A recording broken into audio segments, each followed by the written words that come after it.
Hello, everyone. I got my tea. It's chamomile, I think it is. I'm terrible at saying names, so I apologize if I said it wrong. But late at night, so I'm gonna keep this one short, quick and short. There's one thing I did want to touch on is the quote know thyself. So apparently it was a quote that was on top of a lot of the Greek ink buildings back in the ancient Greek days. And why this quote came up is that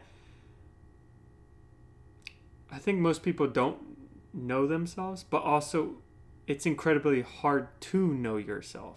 And essentially, it takes almost your whole life to know who you are. And even then, it's a continuous process of uncovering the deepest part of you and understanding more and more of who you are.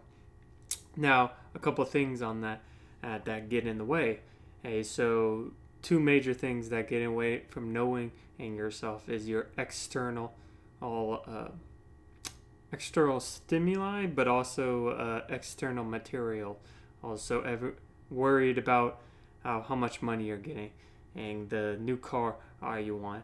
And so, external desires kind of sway you from knowing yourself because it's external. Now, many people in the West as think that knowing yourself is as understanding your feelings and also your emotions and thoughts. But the thing is too, who is all of those aren't really your true self either. So your emotions, you have no control over your emotions, and sometimes they aren't cited. I always use those whenever you're in traffic, right? And someone cuts you off. You get it almost like in your gut and in your heart the immediate almost need to snap back, to get angry, to get frustrated. And it clings on to that a thought that of man, that guy who cut me off, he's a shithead. And then the emotion clings to it and then bang. It wants you to react. So your thought and your emotion are two different things that are outside of yourself that is trying to influence you to make a reaction. What we have to understand is we're the observing mind. We're observing the monkey mind, which is that thought that's coming in that's instinctual and is not under our control. And also I call it the limbic llama. So the emotions that come about that kind of want us to react to, where emotions and thoughts should more be like signposts. Well, emotion specifically, motion and should be like signpost of, okay, I'm feeling this sort of way. Why am I feeling this sort of way? Not, I'm feeling this way. I'm going to act this way. Now, going back to knowing thyself, if we're continuously reacting to our emotions, to our thoughts, and to also our feelings, which is, of course, ours a different internal contraption, we're not actually knowing ourselves. We're knowing the emotions, the monkey mind of the thoughts that are coming in, the feelings that are trying to influence us. So in Buddhist practice, what the Buddhists try to tell you, and also Stoics try to enforce, is that you don't want to desire anything external or any internal, so feelings, thoughts, and emotions. And once you get there or start going down that path of shedding away your external and internal desires, I believe that's when you start to actually know thyself. And that's when you can start understanding your values, the type of person you are, who you want to be. Actually, There's a good quote on that. Let me get the bookmark. Where is it? Oh, there it is. It's Lao Tzu. Another one I need to read. And probably going to be in the foundation project. So I'll figure that out. But the quote is, at the center of your being, you have the answer. You know who you are, and you know what you want.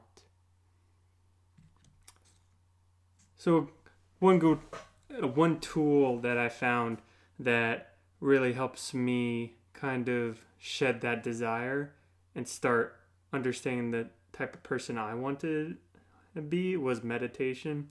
Now, it sounds so spiritual or so monastic, but what meditation does is when you're sitting there and you close your eyes, it's not that you're trying to force your brain into not thinking anything. It's that you're trying to step back as the observing mind and just observe your surroundings and let everything go. So anything external that's happening, okay, it's happening. Anything that internal that's happening, thoughts, feelings, emotions, that guy's an asshole, oh my god, he just ran over my daughter. That's a terrible example. Scratch that.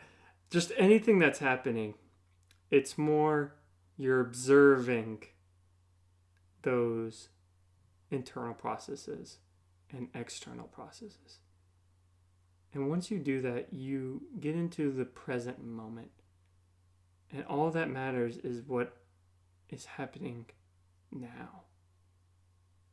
And once you get to, once you continuously can get into that state, you begin to understand yourself a lot better because you're not catering to your future self, your past self, which future self is that anxiety. Your past self is where your shame, embarrassment comes in because as you used to be better, at least from, example that I have is whenever I was deep in my depression, I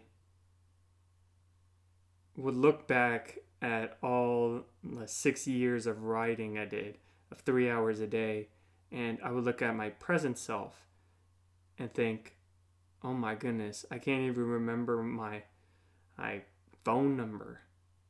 Did all those years go to waste?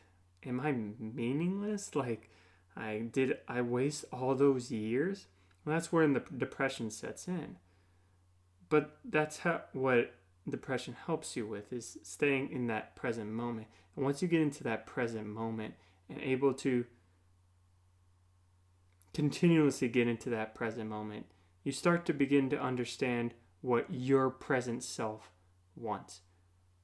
And you begin to actually dig deep into that quote of know thyself. So that's why it's so hard to know thyself. And I'm still working on it. And that's why I want to travel, like I said, to stress test my values and the type of person I am and my perspective. And yeah, if you guys have any other questions you want answered or you just need someone to talk to, I'm always here as well. So that's going to be it for the night. Hopefully you guys have a good night. And I'm going to drink the rest of my tea and go to bed because I got to wake up early tomorrow. Bye.